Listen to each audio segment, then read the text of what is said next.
Hola, ¿qué tal? Con este caso quiero mostrarte la importancia de saber leer bien un barcode.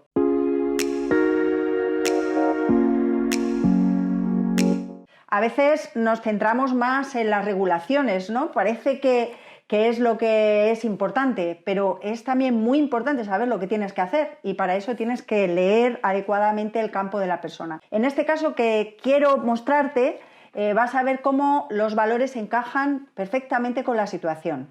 Bueno, vamos a analizar, vamos a ver qué vemos por aquí. Hay bastantes valores desajustados, lógicamente. Estamos viendo el barcode, el cuadro de una persona que tiene un proceso autoinmune desde hace muchos años, con mucha medicación, desde hace años. Ahora vamos a ver cómo se refleja en el barcode esto, que se ve claramente además.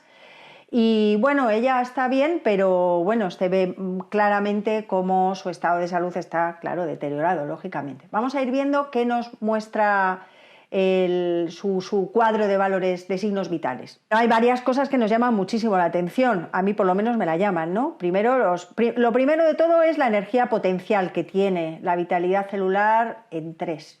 Entonces, esta energía potencial quiere decir pues, que realmente su sistema está creando un nivel de energía muy por debajo de lo normal y además la forma que tiene de gestionar esta energía, que lo vemos sobre todo en voltaje y amperaje, pues también es deficiente. Con lo cual, ¿qué esperamos? Pues que esta persona esté cansada, ¿qué es lo que nos va a decir? Que está cansada, que no puede con su alma, que tal y cual, todo esto encaja totalmente con los valores. A veces la persona te dice que está muy cansada y tienes que buscar dónde encaja y a veces no te encaja ninguno y entonces tendrás que profundizar en otras áreas. Muchas veces en la primera sesión no lo ves con claridad, necesitas otro testaje, porque aquí estamos viendo un fotograma, es una foto que se le hace a su campo vital en este momento, ¿no? Y nosotros tenemos que ver realmente cómo se mueve esa energía en la persona, no quedarnos solamente con la foto, ir un poco más allá.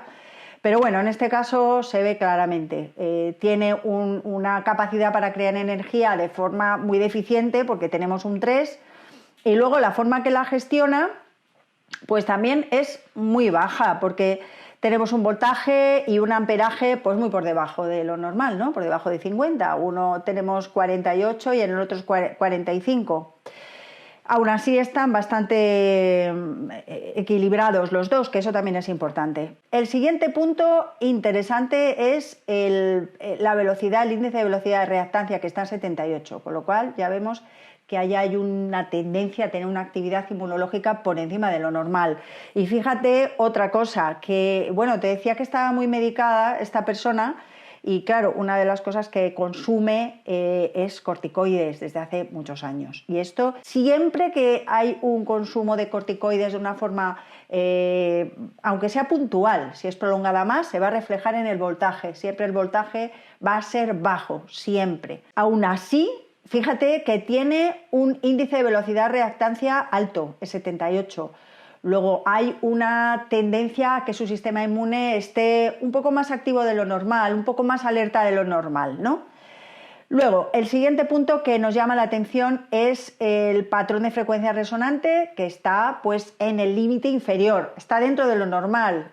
Hoy está dentro de lo normal, otras veces está por debajo de rango. La verdad es que hemos trabajado mucho y hemos conseguido que de unos valores de 30, imagínate, pues ya por lo menos esté dentro de rango. Aún así, este valor nos está indicando pues una actividad neuroendocrina deficiente. ¿Y qué quiere decir esto? Pues algo muy importante, y es que realmente la estructura en sí, toda la información que realmente dentro del ser vivo se está comunicando, se está moviendo, tiene un rango de movimiento entre, según nos muestra el sistema, entre 1000 y 15000.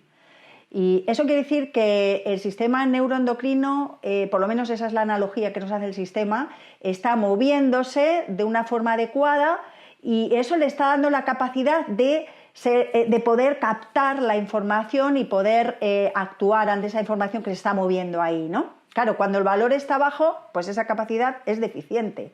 Luego hay información que se va a perder, algunas cosas no se van a mover como se tienen que mover, no hay una gestión adecuada de esto, ¿no? Estos son los puntos más importantes. Y ahora hay uno fundamental. Yo realmente cuando empezaba a trabajar con la tecnología Quantum, Ese era un valor que yo creo que no lo entendía bien y por eso pues no me fijaba demasiado, ¿no?